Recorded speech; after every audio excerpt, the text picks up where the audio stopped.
is the basic attributes of God. So, ang holiness po, ang Diyos po, hindi po siya, pag-aaralan po natin ang kanyang holiness, hindi po siya holy o hindi po siya banal sa kanyang mga actions, kundi mismong kanyang nature, yun po yung nagde-demonstrate kung ano yung kanyang kabanalan. At ganun din ho, pag-aralan po natin ang kanyang law, yan ho ay isa sa manifestation ng kanyang holiness. So, holiness, God is the essence of holiness, both its source and criteria. He is not holy by holy action, but ang kanyang nature ay siyang nagde-demonstrate kung ano ang kanyang, kung saan, o ang kanyang kabanalan. At ganoon din ho, nabanggit ko kanina na hindi po siya yung sa kanyang law, ang Diyos ko, holy. Every attributes, every perfection na nasa kanya is holy. Ang kanyang power, holy. Ang kanyang justice, holy.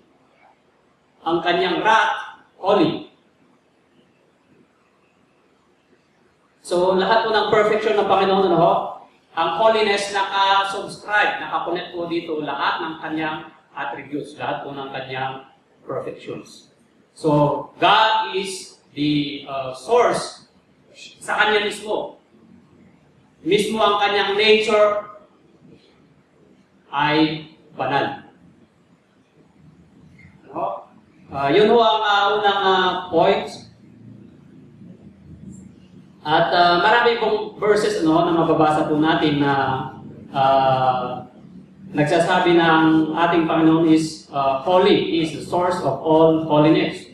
Mababasa po natin sa Isaiah chapter 6 verse 3. Ang sabi po dito, "And one cried unto another and said, Holy, holy is the Lord of hosts. The whole earth is full of His glory." In Psalms chapter 89 verse 35, "Once have I sworn by my holiness that I will not lie unto David." Yan ang isang magandang aralin po, ang kanyang holiness, because ang kanyang promise, holy. Alam nyo, kung hindi banal ang ating Panginoon, maaaring ang kanyang mga pangako, nung sabi natin doon, pwedeng hindi niya matupad. Pwede siya magkamali. Pero pasalamat tayo at siya mismo, siya ang source ng lahat ng kabanalan. Siya po ay banal. At sa Exodus chapter 15 verse 11, sabi niya po, "Who is like unto thee, O Lord, among the gods? Who is like thee, glorious in holiness, fearful in praises, doing wonders." Yan po. Marami pong mga verses na mababasa po natin ang holiness ng ating Panginoon. At pangalawa po, ang Trinity ng ating Panginoon is holy. Lahat po ay banal. The Trinity, the triunity of God's holiness. So, importante po sa atin na dapat po natin malaman na ang kanyang Trinity, kasi po may mga nagtuturo po na si Jesus Christ daw mababang level ng God. Siya lamang daw po ay tao. But according to the Bible, the three persons of God are equally or equal in every perfection. Lahat po ng attributes, lahat ng perfection na nasa Diyos, ang kanyang three person, ang kanyang Trinity, they are all equal. Wala pong mababa, walang mataas, kundi level po silang lahat. Minsan naka-experience po ako ng IFC. Ang dami nila nasa 4 sila Kaya ang tatapang nila. Sabi ko nila si Kristo, hindi siya Diyos. Tao lang siya. Ang paliwanag ko lang ho, yung sinasabi sa John chapter 1 verse 1 at sa Genesis chapter 1 verse 1, iisa lang yun. At nakasaad din po no, sa Articles of Faith po natin, ang belief ng Bethel Baptist Church is we believe in the deity of Jesus Christ, that He is a God, and also we believe in His humanity. Kasi, pag hindi po siya nagkatawang tao, walang maliligtas sa atin. Wala pong maliligtas sa atin, kahit isa. Nakita po natin ang holiness ng Panginoon dun sa ginawa ni pagkakasalan ni Adam at Eva. Di ba? Isang kasalanan lang. Talsik na sila sa paradise. Makita ko natin doon ang holiness, no? Kabanalan ng ating Panginoon. Kaya mismo ang ating Panginoon, mismo ang ating Diyos, siya mismo ang bumaba kasi alam niya na tayong tao, depraved na, makasalanan na. Inatet na nila Adam and Eve. Ano yung ginawa nila Adam and Eve? Nagkakuan sila ng leaves, pantakot sa kanilang mga katawan. Inaccept ba ng Panginoon yun? Hindi. Ano ang ginawa ng Panginoon? He killed an innocent animal.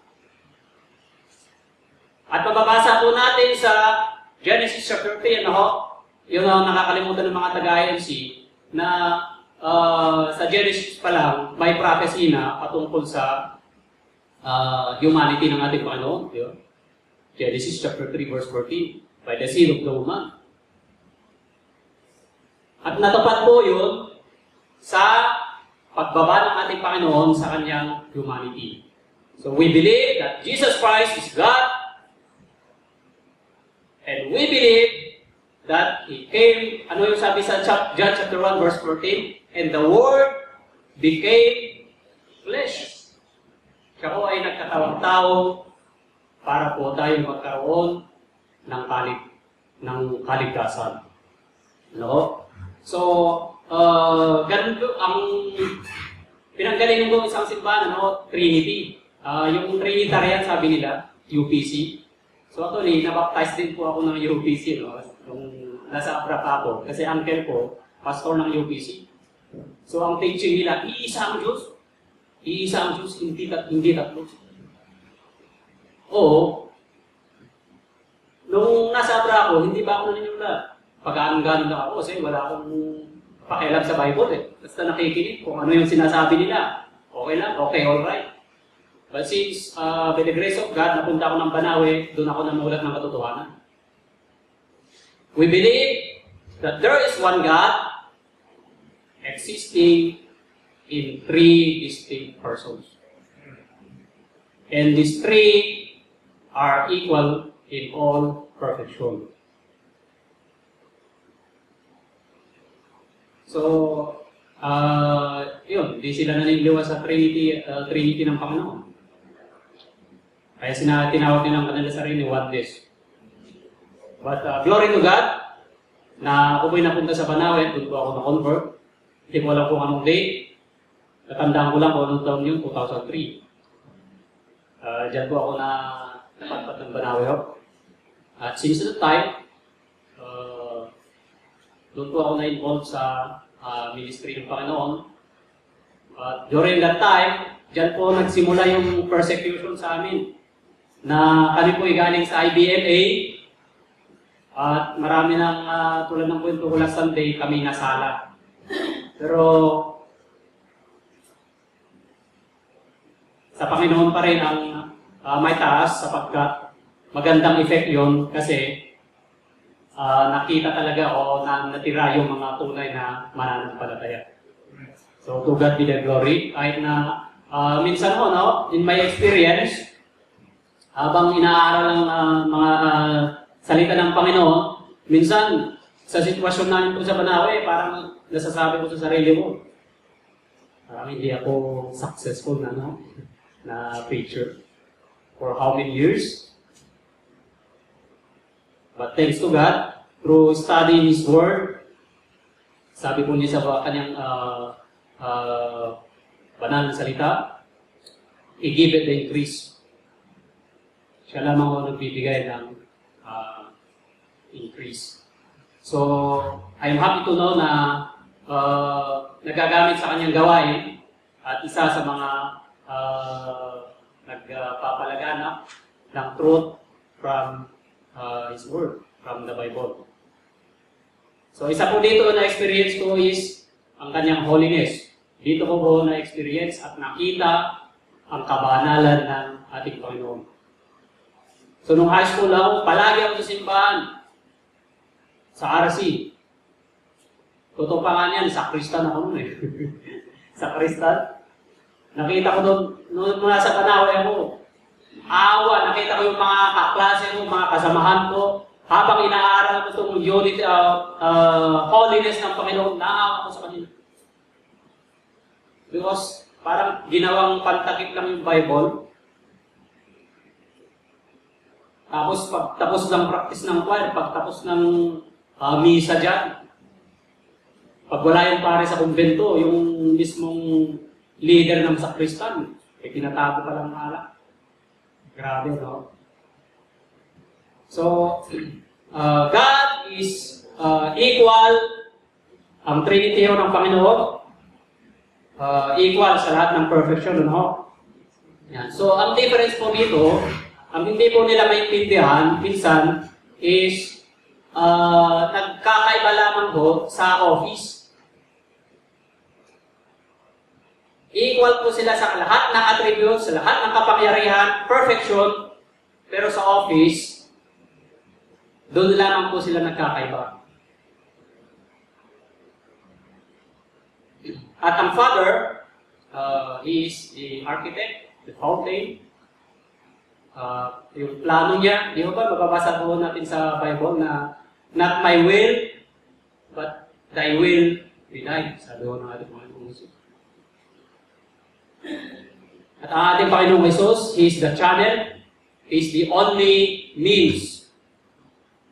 Siya lamang ho ang sinasabi sa John chapter 14 verse 6 na the only way to heaven. Yan ho ang hindi maintindihan ng mga pinaggalingan ng simbahan. No? Ang the Holy Spirit is the administrator. Siya yung nag-administer. Siya yung kumikilos. Siya yung kumilos sa akin upang ako'y makakilala sa kaligtasan. Yan ho ang triunity or the triunity of God's holiness. Pangatlo, the manifestations of divine holiness. So makikita ho natin ang holiness, ang kabanalan ng ating Panginoon sa lahat po ng bagay. Una, sa creation pa lang, makikita ho natin ang kabanalan ng Panginoon. Before Adam and Eve fell, nahulog sa kasalanan, lahat ng creation, lahat ng ginawa ng ating Panginoon, anong sabi sa Genesis chapter 1 verse 31? And God saw everything that He has made, and behold, it was very good, and the evening and the morning were the sixth day. It was very good. Sa Psalms naman, 147:17, the Lord is righteous in all His ways, and holy in all His work, and holy in all His works. Kaya ang Panginoon, lahat ng kanyang promise, lahat ng kanyang pangako, walang nagbabago dyan, walang nagdidiminish dyan. Lahat ng kanyang attributes. Sovereign. Sovereign ho ang ating Panginoon, especially sa lahat ng kanyang attributes, at sa kanyang holiness is sovereign. At ang holiness ho, sa mga classmates ko sa BIC, makikita niyo doon, communicable, diba? So, communicable ang holiness mo ng ating Panginoon. When we say communicable, yung pwedeng may attribute sa atin, pwedeng may ipagkaloob sa ating Lord. At ang total fulfillment ng ating holiness is pag nasa piling na tayo ng ating Panginoon. Wala nang kasalanan doon. So ngayon, ang na-experience po natin, the other meaning or synonym po ng holiness is sanctification. So, sa ating ho, we have a positional sanctification and practical. Practical ba yun? Experiential. Experiential sanctification. Yan ho ang ongoing na na-experience ho natin ngayon. So, alam mo, ang positional, hindi na ho bago sa atin yan. Paulit-ulit po natin naririnig yan, every preaching, that we are holy, malinis na ho tayo sa harapan ng Panginoon. Yan ho ay dahil sa belief o paniniwala natin na ang ating kaligtasan ay through the blood na kanyang ibinuhos ng ating Panginoong Hesus. And then, ang kanyang batas, God's law manifest God's law manifest God's holiness.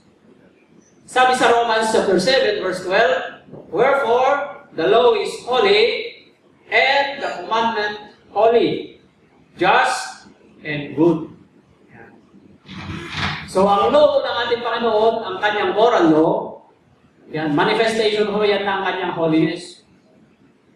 Nagpapatunay po yan, pagbabasahin po natin ang kanyang pag-aaralan po natin ang kanyang law, ay makikita ho natin doon na talagang totally na hindi ho tayo makabot sa langit through our own effort. Kaya yan ho ang pasalamat ko ho sa Panginoon, no? Kasi ang turo ng uncle ko, mismo uncle ko ho sa amin sa Abra, sabi niya sa akin, Kulawit, tuparin mo lang ang Ten Commandments. Pupunta tayo ng langit. Nakakalungkot na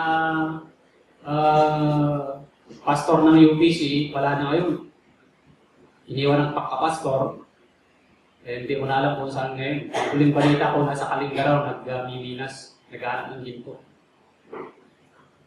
So, ngayon, ang law ng ating Panginoon, manifestation ng kanyang holiness, doon po natin mapapatunayan na hindi po tayo makakabot sa langit in doing His law. Hindi po natin ma-perfect ang kanyang batas.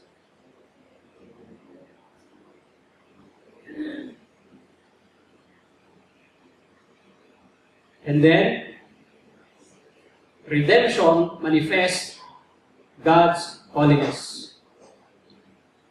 So, ang redemption, nagmamanifest din ho yan ng kabanalan ng ating Panginoon. Nung nagkasala sila Adan at Eva, sinabi pa ng Panginoon, okay, di bale, Diyos naman ako, tatawarin ko na kayo. Wala siyang sinabing gano'n, di ba? So, He punished sin through a substitute. Not overlooking sin, but punishing it in a substitute.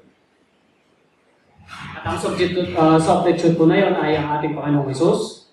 Siya po yan na namatay para sa ating mga kasalanan. At ganun din ho sa ating conversation. So, ang conversation po na sinasabi po sa Bible is ang ating pamumuhay sa araw-araw. Ito na yung experiential sanctification, no? Na ang Bible ho, ini-encourage tayo na to be holy. Be holy, for I am holy, no? It is manifest in our conversation. And then, it is to be manifest in our glorification. Romans 5, chapter 5, verse 2, sabi ko dito, by whom also we have access by faith into this grace, wherein we stand and rejoice in hope of the glory of God. Makukumpleto po ang ating holiness pagka nasa piling na ho tayo ng ating Panginoon. Ganon din ho, ang holiness po ng ating Panginoon, it will manifest by His judgment. kung nai-experience po natin sa present na age o ngayong panahon, para bang ang tao walang pakialam o wala man lang consider o wala man lang katakot-takot, ano? Sa example niyan, si Scott, si Napoles. Wala man lang conscience, wala man lang natakot na yung pera, pera ng bayan na kanilang ginagastos. So ang tao ngayon, they profane, wala silang pakialam sa holiness ng Panginoon. Ang pakialam nila ang makaisa o maisahan o yung kanilang kagustuhan, layaw, yan ang nature ng tao ngayon. Ika nga, may kasabihan tayo, sa amin o sa Abra, no? Yung mayor po namin, tagal ng mayor, mamamatay ka rin. Mamamatay din tayo. Narinig ko yung isang sabi ng isang taga sa amin, mamamatay din tayo. It will manifest by His judgment. Yan. Lahat po ng tao haharap sa ating Panginoon. During His judgment, hindi po pwede yung nangyayari ngayon na pwede mong suhulan yung judge para lang manalo ka sa kaso. Ang Panginoon, hindi ho ganun. He is a just, He is a holy God. Sabi po sa Revelation chapter 6, verse 16, no? And said to the mountains and rocks, fall on us, and hide us from the face of Him that sitteth on the throne, and from the wrath of the Lamb, for the great day of His wrath is come, and who shall be able to stand? Who shall be able to stand? So the sinner may profanely consider God's holiness, but not at the judgment. Ang tao, hindi po nila matotolerate, hindi po nila mababaliktad ang justice ng ating Panginoon. They will receive. Sa mga unbeliever po, yan, ang kaibahan po niyan, great white throne judgment sila mag-appear. And they will receive their degree of punishment according to their works, kung ano yung pinagagawa nila dito sa lupa. Kaya, minsan, ako rin sinasabi ko dun sa very corrupt na mayor namin sa amin. Katanggapin mo rin yung parusa mo sa impyerno. Kasi, how many mula nung nagkamulat ako, nagkaisip ako, siyang naabutan ko na mayor, hanggang ngayon, wala man lang makita mo na pinaka-simento, pinakalsada o mga improvement man lang para sa kanyang mga kababayan. So, doon mo talaga makita ang depraved nature ng tao, no? So, habang nakikita ko, habang tinitignan ko yung mga ganyang event, labis hindi ko mai-explain, hindi ko mai-express kung paano ko pasalamatan ang Panginoon. Kasi pag papansinin mo yun, sino ba ang tao para bumaba ang Diyos at mamatay dahil sa Kanya? Sino ba ako? Kung tutusin sino ba ako? But glory to God, bumaba siya because mahal na ang Kanyang mga elect. Yan ang pangatlong points. Manifestation of divine holiness. So mga believer, kaya hindi ko po ina-encourage na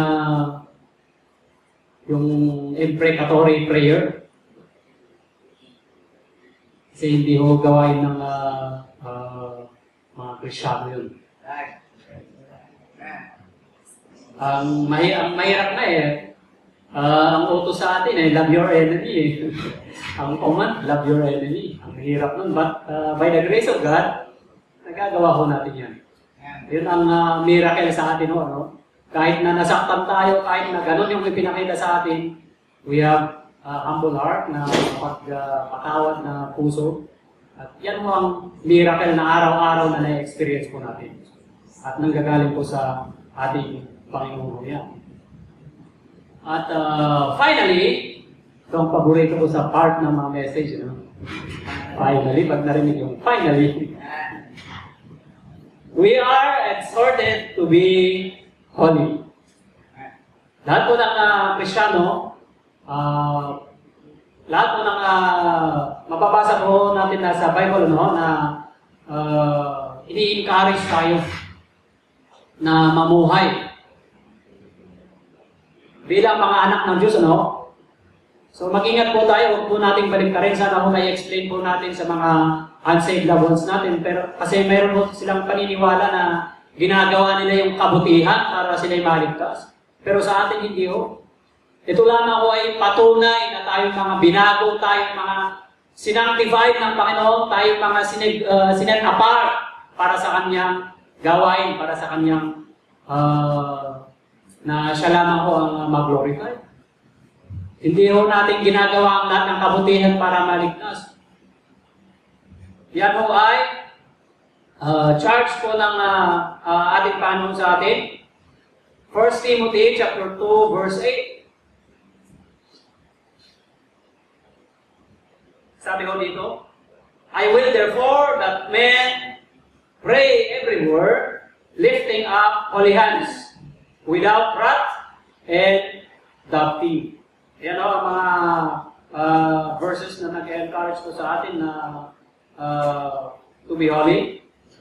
And Hebrews chapter 12, verse 14, sabi ho, follow peace with all men, and holiness, without which no man shall see the Lord. And 1 Peter chapter 1, verse 16, because it is written, be holy, for I am holy. And Ephesians chapter 5, verse 1, be therefore followers of God as dear children. Yan ho ang marami pa ho sa mga Bible verse na nag-encourage po sa atin na may pamuhay ang kabutihan, may pamuhay ang naririnig at na babasa ho natin na salita ng ating Panginoon. Because true love for God is always manifested by effort to be godly. Ang tunay ho na pagmamahal sa Panginoon, nagmana-manifest po yan sa godly na pamumuhay. Magandang gabi po sa ating lahat. Amen.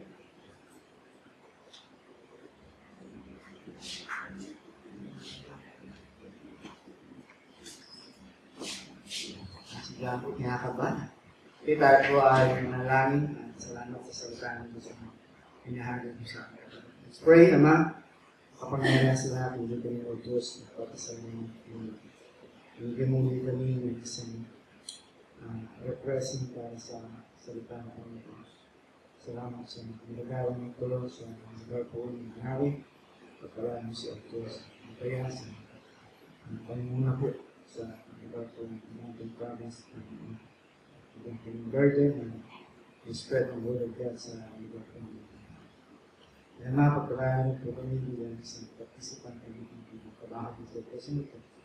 Hindi lang basta mga nangyari po ng mga pagkabi. Magamit at exercise namin po sa mga kapanalan na pinagtuloy po sa ito ay may bahagi din o Diyos ang mga katrabaho, kapitbahan, mga mahal sa buhay, eskwela, at sa community na aming kinalagay. Ingatan mo o Diyos ang mga gagawang ito, ang gagawang ng vision para sa kanito. Ingatan mo o Diyos ang pakay kasi papakin ng problema sa lugar sa kanyang pinilagyan. At muli niya siya pinatid ng loob sa iglesia at pinagin ng Diyos sa kanyang pamilya. At pinagin ng Diyos, ito na yung mga kapatid na sa balik na kahantaan. Hindi po namin yung mabagat awa. Una po o Diyos, ang tamis na ito mga balik ka ng kalakasan. at magkabahagi na ng kanyang sa pagtutulog. Ipalain niyo, Diyos, ang aming paglalakbay, at hindi ko niyo iwasay. Gawin po namin ang pagpapalit at ipalain niyo, Diyos, ang sila. In Jesus' name, amen. Magandang gabi po sa inyo na.